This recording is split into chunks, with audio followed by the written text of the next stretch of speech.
Olá, eu sou o Alexandre Freitas e essa é a Trilha da Energia.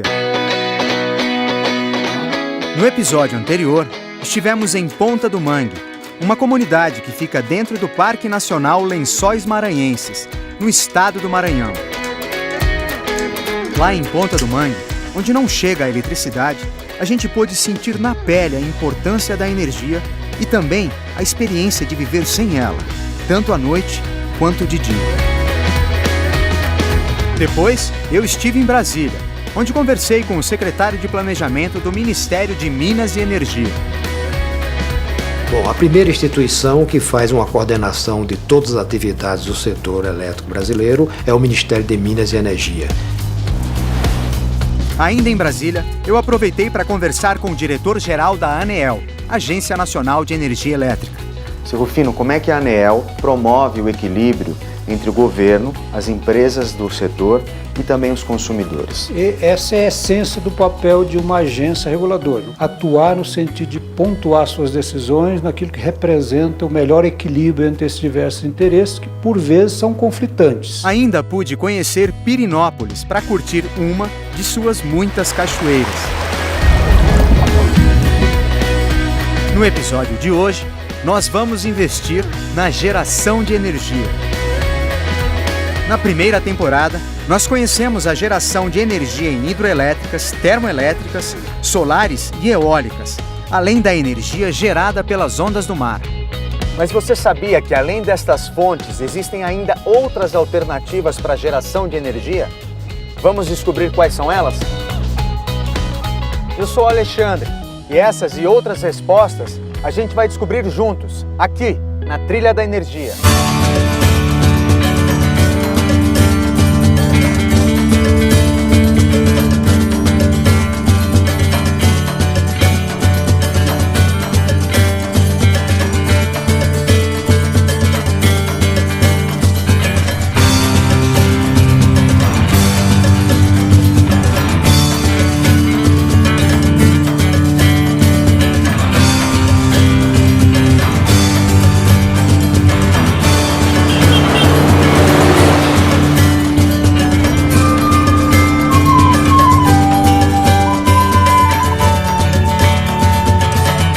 Aqui em São Paulo, eu vou pesquisar um pouco mais sobre as alternativas para a geração de energia. Vamos lá?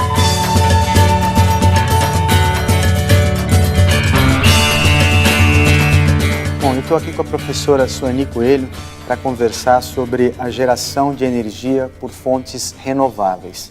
A gente já teve a oportunidade de conhecer a geração de energia pela hidroelétrica, pela termoelétrica, a energia solar, a eólica. Também tivemos a oportunidade de conhecer uma usina que gera energia através do movimento das ondas no mar. Existem outras fontes de geração de energia, professora? Existe. Justamente uma das fontes importantes e que até hoje em dia talvez ainda não seja muito bem aproveitada é a biomassa.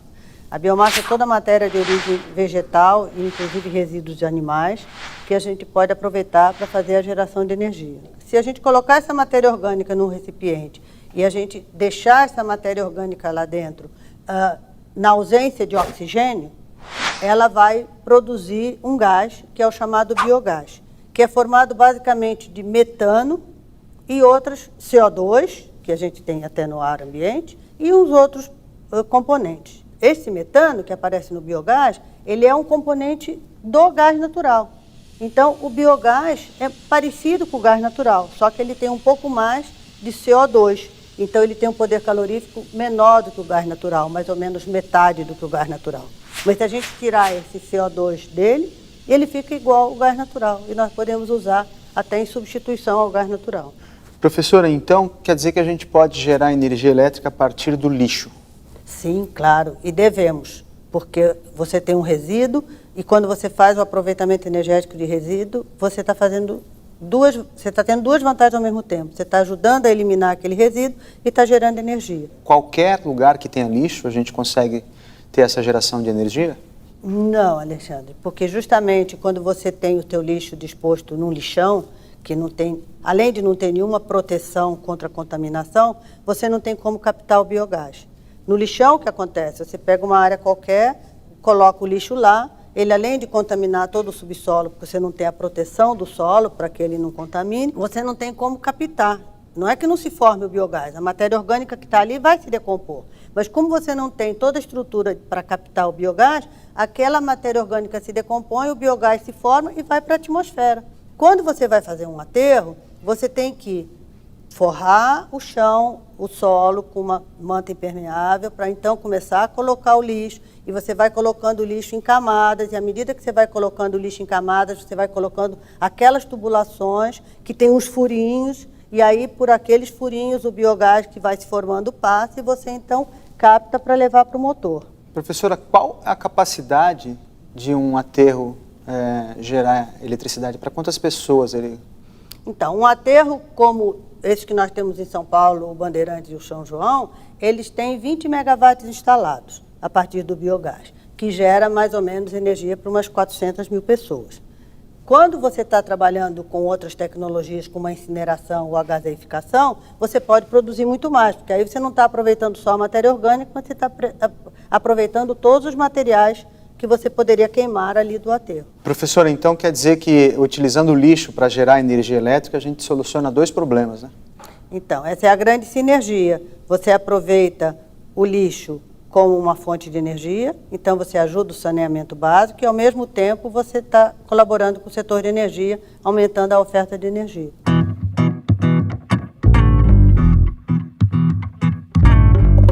Você já ouviu falar em biomassa?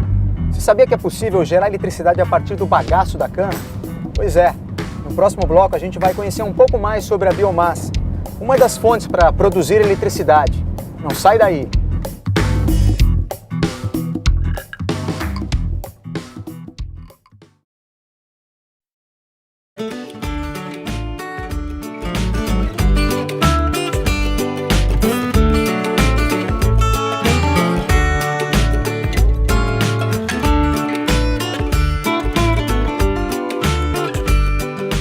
Eu vim para a cidade de Pirassununga, na região de São Carlos, para tentar entender um pouco mais sobre a biomassa.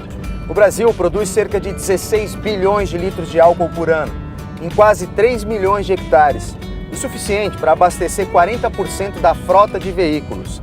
A produção dessa extração vem de 280 milhões de toneladas de cana, sendo 56% só em São Paulo.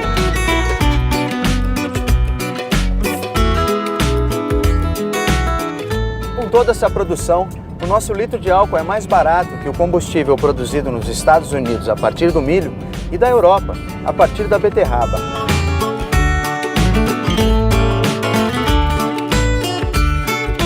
A fabricação do açúcar e do álcool gera o bagaço de cana. À medida que aumenta o consumo, aumenta a quantidade de bagaço. E o que antes era um problema, agora se torna uma oportunidade. A gente veio até aqui para ver como esse bagaço de cana é aproveitado. Vamos ver?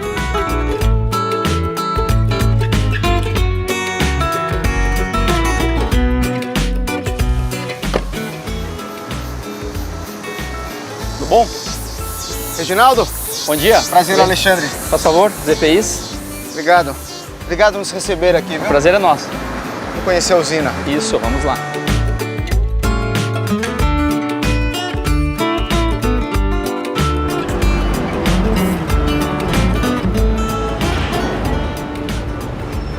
O caminhão chega ali e põe a cana, joga a cana lá para dentro e esse processo não para, é o tempo todo. Exatamente, 24 horas. O processo de produção de açúcar e álcool começa com a moagem da cana-de-açúcar. O produto dessa moagem, que é o bagaço, é aproveitado para geração de energia elétrica. Então, através dessa esteira transportadora, são alimentadas duas caldeiras, onde acontece a queima desse bagaço, a geração de vapor, que é utilizado para a geração de energia elétrica e para o processo de produção de açúcar e álcool. Por isso que é uma cogeração. Cogeração é onde, a partir de um único combustível, gera-se dois tipos de energia, no caso, energia elétrica e energia térmica. O bagaço é a biomassa. Exatamente, o bagaço é a biomassa. A biomassa é toda a matéria orgânica de origem animal ou vegetal que é utilizada para a geração de energia. Nesse caso aqui, a biomassa é um resíduo da indústria de açúcar e álcool, mas para a gente que gera energia elétrica é a matéria-prima.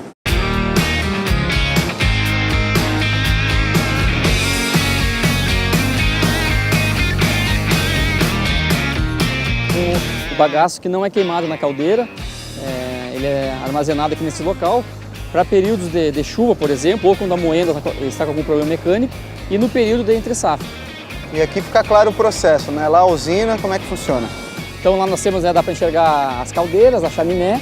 Aqui tem a casa de força, onde estão instaladas as turbinas e os geradores. Então a energia é produzida aqui na casa de força, ela chega aqui na subestação elevadora, da subestação elevadora, através das linhas de transmissão, distribuída a energia elétrica para a população. Então aqui é o bagaço de cana que vem lá da moenda, caindo na câmara de combustão da caldeira, que aconteça a combustão e gere o calor necessário para a geração de energia. Quantos desses são? São 6 alimentadores iguais a esse para cada uma das duas caldeiras. Legal. Tá? Agora a gente vai ali na cota ali embaixo para a gente olhar a câmara de combustão, onde acontece realmente a queima do combustível. Bom, Alexandre, como eu te falei, aqui é a caldeira onde acontece a combustão da biomassa. Tá? Então é onde o poder calorífico da biomassa é transferido, essa energia química, para a água, transforma essa água em vapor. Então aqui acontece a combustão.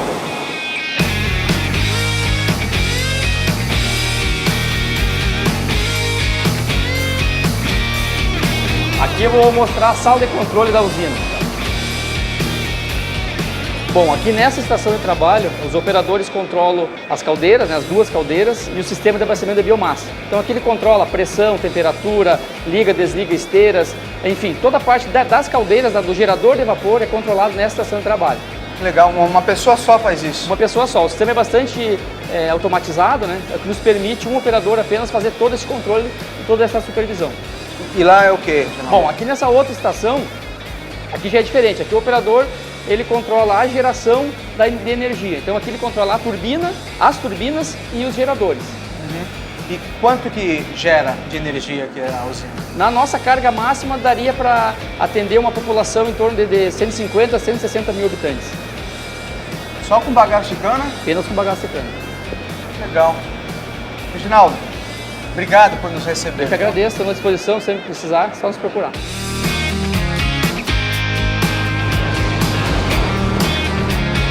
O Reginaldo me disse que existem outras alternativas para a geração de energia elétrica a partir da biomassa.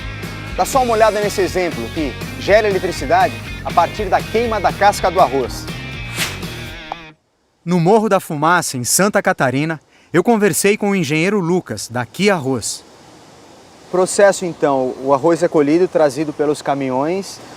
Então a gente chega no setor de recebimento do grão, né? Lá o grão, antes de descarregar, ele é analisado e classificado. Após isso, ele é armazenado nos silos, né? Depois de armazenado nos silos, a gente usa ele na produção. E na produção a gente separa, né, o arroz da casca. E a casca a gente aproveita a nossa geração de energia. Como é que é feito esse processo da casca gerar energia, a biomassa, né? Ela é armazenada nesses silos, né? E ela vai para a fornalha para queimar. Como se fosse uma panela de pressão, o fogo embaixo, o vapor em cima.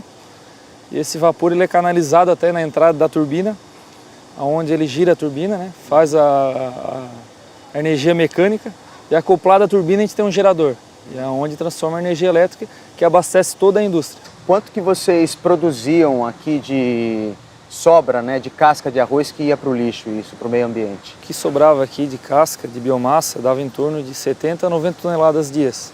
90 toneladas? Isso, Quer dizer que por dia 90 toneladas que eram despejadas no meio ambiente são reutilizadas para gerar energia elétrica para o consumo da própria fábrica, é isso? Isso, toda a planta ela está sendo atendida pela usina, que é queimada essa biomassa. Vocês são autossuficientes então em energia elétrica, é isso? Sim, hoje a gente é autossuficiente, com um projeto para o futuro de vender o excedente.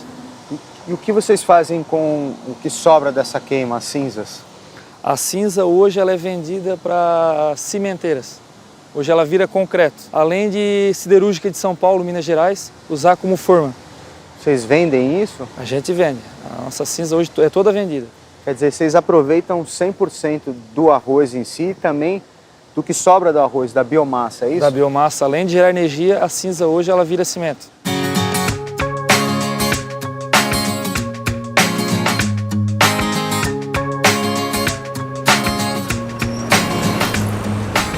Mais um dia.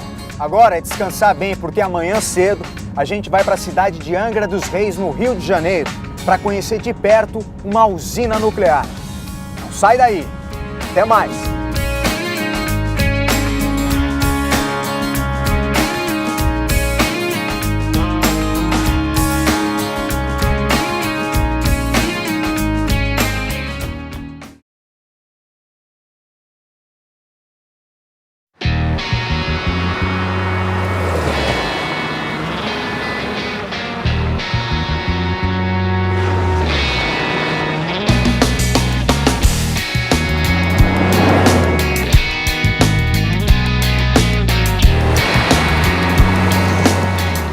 Eu estou indo visitar a central nuclear de Almirante Álvaro Alberto, mais conhecido como Angra 1 e Angra 2. Vou tirar algumas dúvidas, na verdade, ver como é que funciona uma usina nuclear.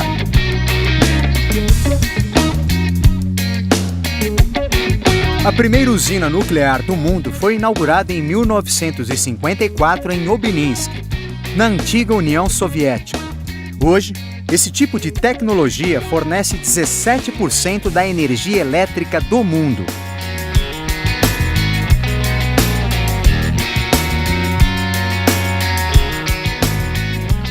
E quem vai nos receber aqui é o Gedeão Fernandes, o chefe de controle aqui em Angra. Quantos anos de funcionamento tem Angra 1 e Angra 2? Angra 1 está em funcionamento desde 1985, em operação comercial, e Angra 2 desde 2001. Quanto que é gerado de energia elétrica em Angra 1 e 2? Olha, é o equivalente a mais ou menos 3% da energia gerada no país. Por que foi escolhida a Angra para ser montada essa usina? A posição de Angra é estratégica em relação aos grandes centros. Você tem proximidade com o eixo Rio-São Paulo e mais Belo Horizonte. Então a energia dessas usinas é importante, está conectada ao sistema interligado nacional, mas ela dá mais estabilidade ao sistema, né? Quando vocês têm que fazer algum tipo de manutenção aqui, ela chega a parar a usina de fornecer energia elétrica? Basicamente, a cada 13 meses, a gente tem que parar a usina para fazer o reabastecimento de combustível. Um terço do combustível tem que ser reposto a cada ano de operação. Como é que é feito o descarte desse material? Esse material, a priori, ele é guardado nas piscinas de combustível na usina, e futuramente ele será colocado num depósito definitivo. Em princípio, todo o combustível utilizado em Angra 1 e Angra 2 estão ainda nas piscinas internamente às usinas. Agora, o que tem ao entorno dele também deve ter radioatividade, né? O que é feito com esses outros equipamentos que são expostos a essa radioatividade? Todo esse material é considerado com baixa atividade, também é controlado, e ele é segregado num depósito aqui junto à usina, onde tem todo o controle sobre a radioatividade, para não deixar liberar a radioatividade, controle de acesso, por exemplo. Gedeon, a gente pode conhecer um pouco mais da usina? Ok, podemos ir.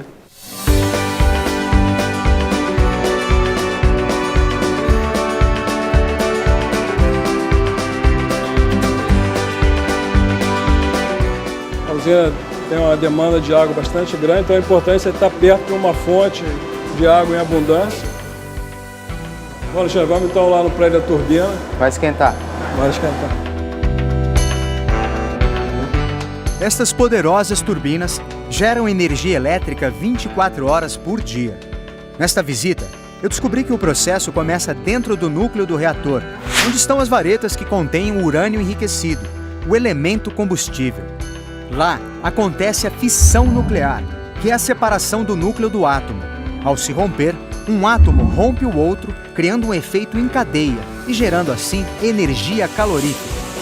Em uma troca de calor, a água é aquecida dentro dos tubos, gerando o vapor que faz girar a turbina e assim produzir energia elétrica. Uma simples pastilha de combustível nuclear tem a mesma quantidade de energia que 22 caminhões-tanques cheinhos de óleo diesel. Bom, Alexandre, nós estamos chegando agora aqui no ponto de controle. Aqui é que delimita então a área convencional da área restrita, a área controlada. Quem vai acessar aqui, nós temos os dosímetros eletrônicos, vão registrar quanto de dose o trabalhador pode estar sujeito lá dentro. O acesso à área restrita é cuidadosamente controlado. Além de treinamento especial, cada trabalhador tem um dosímetro que é um aparelho que mede e controla os níveis de radiação aos quais eles são expostos. Ele vem aqui na entrada, na catraca.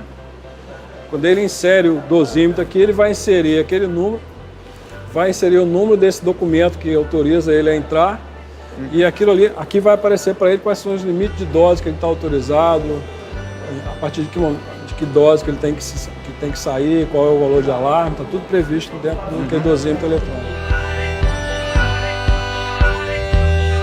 Daqui é a saída da área controlada, a pessoa que acessou a área, ela passa por 2 equipamentos semelhantes a esse, quer dizer, você é monitorado 2 vezes, é monitorado de corpo inteiro, você vai ver que ele monitora a frente, depois vira, monitora as costas. Quem tem que ter certeza que ele não está carregando nenhuma contaminação da área controlada aqui para fora. Ao sair, ele vai passar pelo portal, vai inserir o dosímetro. Lá mostra lá então, não tomou dose nenhuma. Remove o dosímetro e aí está liberado para passar na catraca e sair.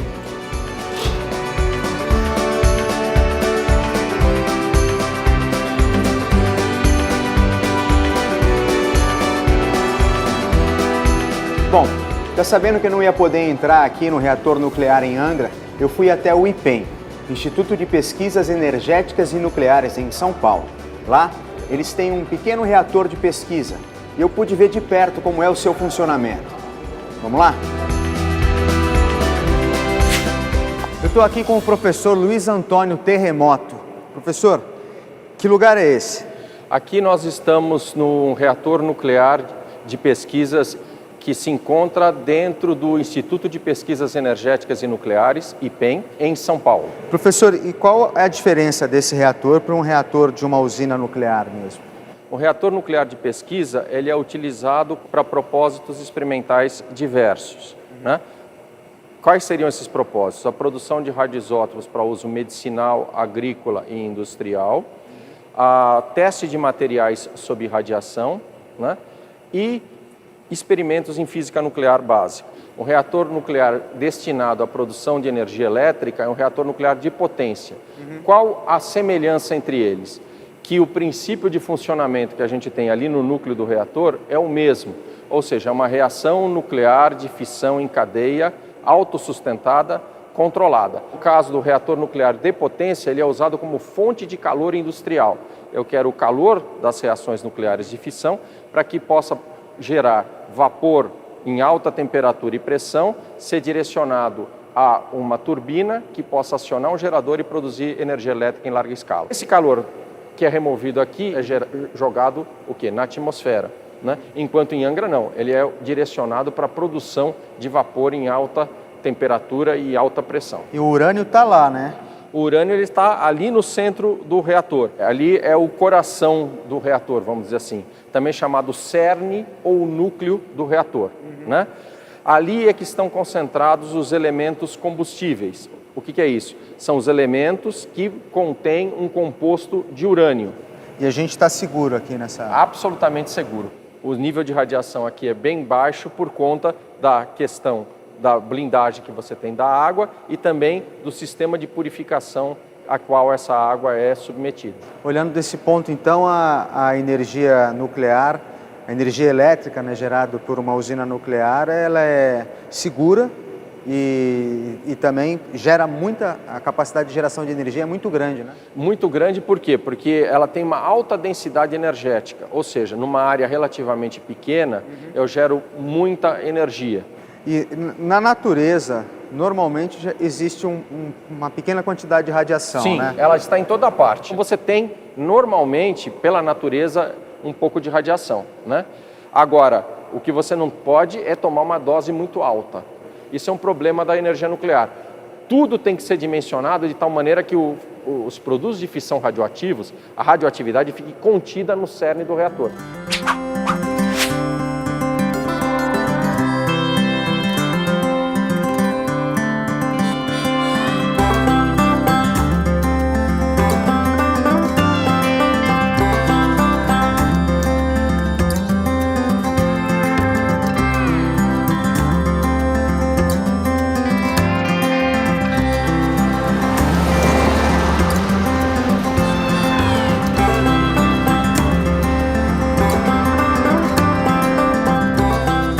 litoral dessa região é muito bonito.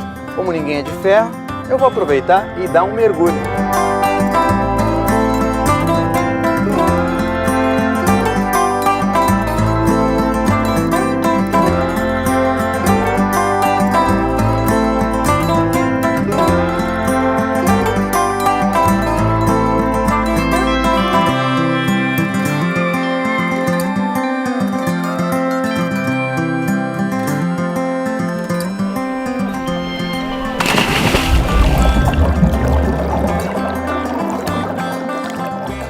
Maravilha! Isso aqui é um paraíso e é nossa obrigação manter esse lugar assim. Mas a nossa aventura ainda não acabou, hein?